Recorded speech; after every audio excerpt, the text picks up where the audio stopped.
نازل فرما دے مولا، الہامین کے اوپر زمین پھاڑ دے مولا تاکہ یہ سارے کے سارے زمین میں دھس جائیں مولا. الہامین مجاہدین جہاں کہیں بھی اللہ کی راہ میں جہاد کر رہے ہیں بار الہ ان کے پیروں کو مضبوط فرما دے مولا. الہامین ان کی قدموں میں مضبوطی عطا فرما دے مولا. الہامین اسلام کی سربلندی عطا فرما مولا.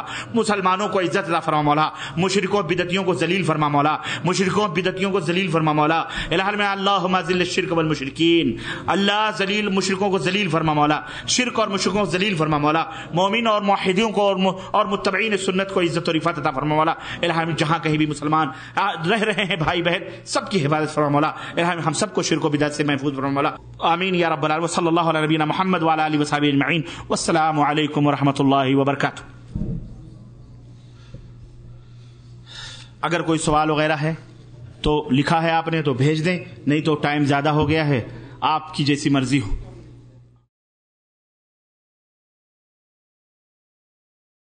کریم صلی اللہ علیہ وسلم کا یوم پیدائش کا دن کون سا ہے؟ اللہ کرے آپ بھول جائیں کون سا ہے. آج 9 تاریخ ہے یا 10؟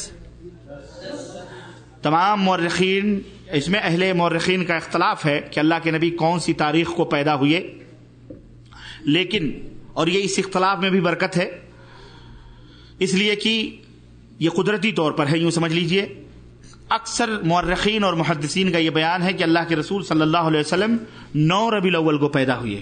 کون سے؟ 9 ربیع الاول کو پیدا ہوئے. لیکن اس بات میں کسی کو اختلاف نہیں کہ اللہ کے نبی صلی اللہ علیہ وسلم 12 ربیع الاول کو وفات پائے. سارے اصحاب سیر کا، سیرت لکھنے والے محدثین، مورخین، اہل علم سب کا اتفاق ہے کہ اللہ کے نبی صلی اللہ علیہ وسلم کی وفات کب ہوئی ہے؟ 12 ربیع الاول کو، جس دن یہ عید مناتے ہیں. اللہ کے نبی کے دشمن جس دن کیا مناتے ہیں؟ یہ عاشق رسول نہیں، یہ گستاخ رسول، دشمنان رسول ہیں کہ جو اللہ کے نبی کی وفات پر عید مناتے ہیں. اللہ کے نبی کی وفات پر بھنگڑے ڈالتے ہیں، چمٹے بجاتے ہیں، قوالیاں گاتے ہیں، ناچتے ہیں، شراب پتہ نہیں کیا کیا مشروبات پلاتے ہیں، پیتے ہیں. تو اللہ کے نبی صلی اللہ علیہ وسلم کی پیدائش کے بارے میں اہل علم کا جیسا کہ میں نے بتایا 2 قول ہیں. ایک قول یہ ہے جو راجح ہے کہ 9 ربیع الاول کو اللہ کے رسول صلی اللہ علیہ وسلم پیدا ہوئے. دوسرا قول یہ ہے کہ 12 ربیع الاول کو پیدا ہوئے، جس میں اختلاف ہے. اور اس دن خوشی منانی جائز ہے یا نہیں؟ میرے عزیزو، خوشی منانی، اللہ کے نبی پیدا ہوئے، بے شک پیدا ہوئے، اور پیدا ہونا یہ دلیل ہے کہ اللہ کے نبی انسان ہیں، بشر ہیں، وہ اللہ نہیں ہیں.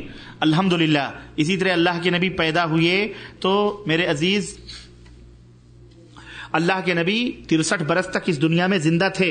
زندہ تھے کہ نہیں زندہ تھے؟ 63 برس تک زندہ تھے. لیکن 63 برس تک اللہ کے نبی کی کوئی ایسی بات بتائی جائے روایت جس میں آپ نے خوشیاں منائی ہوں؟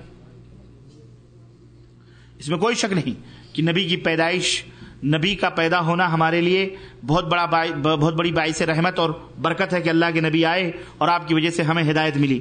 لیکن خوشیاں منانا، یہ کرنا، ناچ گانا، یہ سب اسلام کے اندر جائز نہیں، یہ سب حرام ہے. اور یہ سب ان منحوس یہودیوں نصرانیوں کی نقالی ہے جو کرسمس مناتے ہیں، حضرت عیسیٰ علیہ السلام کی یوم پیدائش مناتے ہیں، یا کفار اور مشرکین کی جو جنم دن مناتے ہیں. آج فلانے کا جنم، فلانے کا جنم، ڈھکانے کا جنم، یہ ان کافروں مشرکوں کی نقل ہے. یہ مسلمان کا طریقہ نہیں ہے. تبلیغی جماعت جو 3 مہینہ 4 مہینہ کے لیے نکلتے ہیں، کیا وہ درست ہے؟ ابھی تک آپ اس عقیدے کو درست نہیں کر سکے. اللہ کے بندے، اتنے دن سے یہاں پروگرام ہو رہے ہیں، یہ تمام سب چیزیں غلط ہیں بھائی. یہ 4 مہینے 3 مہینے یہ عورتوں کے اپنے ایام کے پیریڈ کے وصول ہوتے ہیں. 3 مہینے حیض کے، ان کے طلاق کے بعد، 4 مہینے مرنے کے بعد شوہر کے، یہ سب اسلام کے اندر نہیں ہے. 3 مہینے اللہ تعالیٰ آپ کو جتنی توفیق دے، 1 گھنٹے 2 گھنٹے کی اللہ کے دین کی بات لوگوں تک پہنچائیں. چلتے پھرتے، اٹھتے بیٹھتے ہمیشہ، یعنی کہ 2 دن کے لیے نکلو، 3 دن کے لیے نکلو، 4 دن کے لیے نکلو تو یہ اجر ہے، یہ ثواب ہے. یہ یہاں آپ آئے ہو الحمدللہ، چاہے جس نیت سے آئے ہو، انشاءاللہ تعالی میں وہ حدیث پاک سناؤں کہ اللہ کے نبی نے اسی قرآن کے فضائل میں بیان فرمایا کہ جہاں اللہ کے کلام کا ذکر ہوتا ہے، وہاں جب مجلس ختم ہوتی ہے تو جب اپنے گھروں کو وہ لوٹنے لگتے ہیں سننے والے، اللہ فرماتا ہے کہ اے بندو، فرشتے کہتے ہیں اے لوگو اپنے گھروں کی طرف لوٹ جاؤ، اللہ نے تمہارے گناہوں کو معاف فرما دیا ہے. یہ کتنی بڑی فضیلت ہے، کتنا بڑا مقام ہے. آم کے آم گٹھلیوں کے دام ہے کہ نہیں ہے؟ دین بھی سمجھ میں آ گیا، اللہ کی باتیں بھی سمجھ میں آ گئیں، الحمدللہ کھانا پانی بھی کھا لیں گے، ہدیے تحفے بھی لیں گے، آخرت میں اللہ تعالی ہمیں جنت بھی عطا فرما دے گا، ہمارے گناہ بھی دھل گئے۔ دھوبی پاٹ ہیں یہ مجلسیں کیا ہیں؟ دھوبی پاٹ، جیسے کچڑے لے کر کے، میلے کچیلے کپڑے لے کر کے دھوبی گھاٹ پہ جا کے پٹک پٹک کر دھوتا ہے، بعض کو نرم سے دھوتا ہے، جیسا کپڑا ہوتا ہے ویسا صابن استعمال کرتا ہے، اور جیسا کپڑا ہوتا ہے ویسا مقدرہ استعمال کرتا ہے کہ نہیں؟ بعض کپڑے ہوتے ہیں پٹکتا نہیں ہے ان کو، بڑے پیار سے صابن ومن لگا کے پانی سے کھال کے ڈال دیا، کیوں؟ بڑے نرم و نازک ہوتے ہیں، پھٹ جائیں گے، وہ نرم و نازک کپڑے ہوتے ہیں، اور زیادہ میلے کچیلے بھی نہیں ہوتے، صاف ستھرے ہوتے ہیں، تھوڑا سا صرف مارا، صابن مارا ڈال۔ لیکن بڑے کپڑے بڑے موٹے ہوتے ہیں، میکینک کے کپڑے، میکینک جو آدمی ہوتا ہے اس کے کپڑے کتنے موٹے ہوتے ہیں اور کتنے میلے ہوتے ہیں، تب اس کو پٹکنا پڑتا ہے، اس کو کیا کرنا پڑتا ہے؟ ہاں، ہماری تقریروں کی یہی مثال ہے۔ یہ دھوبی گھاٹ آتے ہو، کہیں میں نرمی سے بولتا ہوں، کہیں سختی سے بولتا ہوں، کیوں؟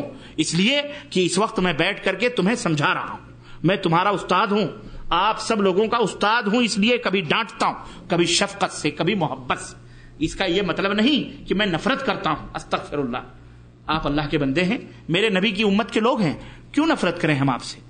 ہم آپ سے محبت کرتے ہیں، لیکن وہی دھوبی جس طرح کپڑوں سے نفرت نہیں کرتا، وہ کپڑوں کی میل چھڑانا چاہتا ہے، اس لیے وہ کبھی پٹکتا ہے، کبھی مارتا ہے، مقدرے اٹھا کے۔ عورتیں پٹنی لے کے بیٹھتی ہیں، بامبے میں پیٹتی ہیں۔ ہمارے شیخ عنایت الرحمان عنایت اللہ صاحب قبا جالیات میں 2-3-4 برس تک خدمت کی، انہوں نے الحمدللہ سرٹیفکیٹ مدینہ شریف بھیج دیا، جامعہ اسلامیہ مدینہ منورہ سے منظوری آ گئی، آج وہاں ماشاءاللہ اللہ تعالیٰ نے مدینہ شریف بھیج دیا، یہاں لوگوں کو سکھا رہے تھے، اب مدینہ جا کے خود یونیورسٹی میں پڑھ رہے ہیں۔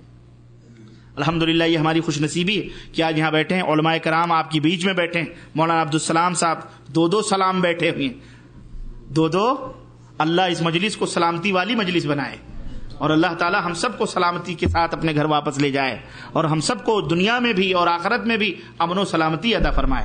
ہاں، مشائخ بیٹھے ہوئے ہیں، جرات کر رہا ہوں، اللہ تعالیٰ معاف فرمائے۔ بہرحال میں اپنی عورت کو مہر کا روپیہ نہیں دیا ہوں، کیا میں مہر کا روپیہ دے سکتا ہوں؟ واہ واہ، سب کچھ چھین کے ابھی تک آپ نے دبا کے رکھا مہر کا پیسہ، بڑے بے وفا ہو یار۔ اللہ کے بندے، پہلی فرصت میں بیگم کے لیے جتنا مہر بندھا تھا اور بھی 2-4-10 ملا کر کے کوئی چوڑی بنوا لو، کوئی ناک کی پھلیاں بنوا لو، کان کی بالیاں بنوا لو، پائلیں بنوا لو، لاکٹ بنوا لو، کچھ بھی بنوا کے دے دو، نیت کبھی مر گئے تو زناکاروں میں تمہارا شمار ہوگا، یاد رکھنا۔ اللہ کے نبی نے فرمایا ہے اگر بغیر مہر دیے ہوئے کوئی آدمی مر گیا، وہ قیامت کے دن زانیوں میں کھڑا کیا جائے گا۔ ہاں، اس لیے جاؤ گھروں پر، یا تنخواہ کا انتظار کرو، 10 تاریخ ہے تنخواہ ملے گی تو فوراً محترمہ کو بھیج دینا، یا مطلب یہ ہے اچھا روپیہ دے سکتا ہوں یا اس کا کوئی چیز وغیرہ بنا کر دے دو، کوئی بھی چیز بنا کے دے دو، کوئی بھی چیز بنا کر کے دے دو جو پائیدار ہو، ایسی نہ ہو جوتے چپل خرید کے دے دو 10 دن میں ٹوٹ جائیں بیچاری کی۔ ایک آدمی نے یہاں سے اپنی بیوی کو طلاق دے دیا، عورت وہاں سے طلاق نہیں مانتی ہے، کیا اس کا طلاق ہو گیا؟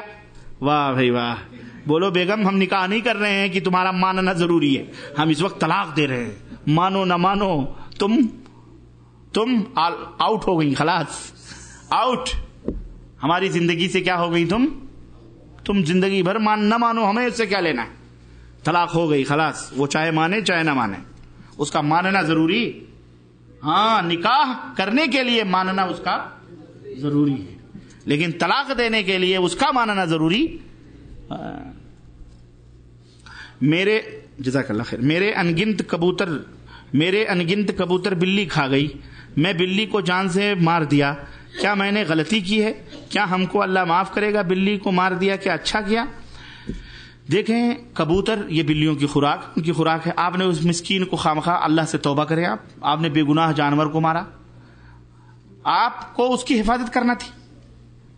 عقل و توکل، ایک بدو آیا اللہ کے پاس، اللہ کے نبی کے پاس، اور اس نے کہا اللہ کے رسول میں اونٹ کو باندھ دوں اور اللہ پہ بھروسہ کروں، یا اونٹ کو چھوڑ دوں اور اللہ پہ بھروسہ کروں؟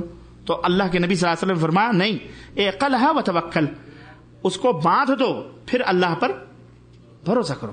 آپ جناب علی، آپ کی غلطی ہے، بلی کی کوئی غلطی نہیں، بلی کی تو وہ قضا ہے، آپ نے کبوتر پالے تھے تو جناب کبوتر کے دروازے آپ بناتے، ہاتھی خرید لیا آپ نے، دروازے اونچے ہی نہیں کیے ہیں، تو آپ کی مثال وہی ہو گئی.